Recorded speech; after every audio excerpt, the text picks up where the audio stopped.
Radhe Radhe friend, welcome back to my channel Bhakti with Anita channel में आपका स्वागत है।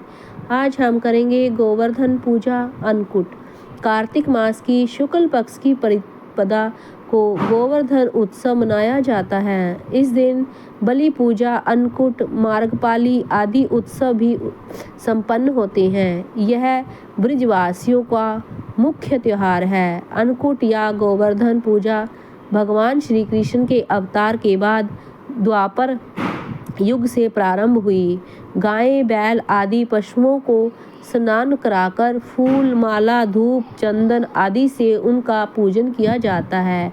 गायों को मिठाई खिलाकर उनकी आरती उतारी जाती है तथा पद दक्षिणा की जाती है। गोबर से गोवर्धन पर्वत बनाकर जल, रोली, मोली, चावल, फूल, दही तथा तेल का दीपक जलाकर पूजा करते हैं तथा परिक्रमा करते हैं। कथा, एक बार श्री कृष्ण गोपियों के साथ गायें चराते हुए गोवर्धन पर्वत की तराई में पहुँचे। वहाँ उन्होंने देखा कि हजारों गोपियाँ गोवर्धन पर्वत के पास 56 प्रकार के भोजन रखकर बड़े उत्साह से नाच गाकर उत्सव मना रही हैं। श्री कृष्ण के पूछने पर गोपियों ने बताया कि मेघों के स्वामी इंद्र को प्रसन्न रखने के लिए प्रतिवर्ष यह उत्सव मनाया जाता है।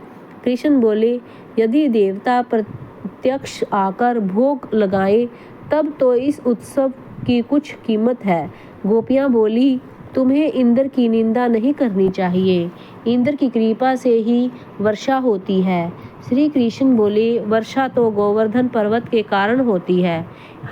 हमें इंद्र की जगह गोवर्धन पर्वत की पूजा करनी चाहिए। सभी गोप गवाल अपने अपने घरों से पकवान लाकर श्री कृष्ण की बताई विधि से गोवर्धन पर्वत की पूजा करने लगे।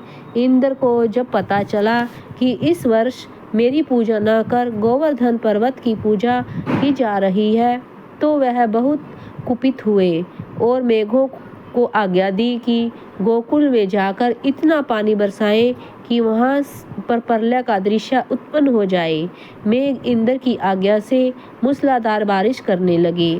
श्री कृष्ण ने सब गोपियों को आदेश दिया कि सब अपने अपने गाय बछड़ों को लेकर गोवर्धन पर्वत की तराई में पहुंच जाएं। गोवर्धन ही मेघों से रक्षा करेंगे। सब गोपियां अपने अपने गाय बछड़ों बैलों को लेकर गोवर्धन पर्वत की तराई में पहुंच गए। श्री कृष्ण ने गोवर्धन पर्वत को अपनी कनिष्ठ उंगली पर धारण कर छाता तान दिया। सब ब्रिजवासी 7 दिन तक गोवर्धन पर्वत की शरण में रहे। सुदर्शन चक्र के प्रभाव से ब्रिजवासियों पर एक जल की बूंद भी नहीं पड़ी। ब्रह्मा जी ने इंद्र को बताया कि पृथ्वी पर श्री कृष्ण ने जन्म लिया है, उनसे बैर लेना उचित नहीं है। श्री कृष्ण अवतार की बात जानकर इंद्र अपनी मूर्खता पर बहुत लज्जित हुए तथा भगवान श्री कृष्ण से क्षमा याचना करने लगे।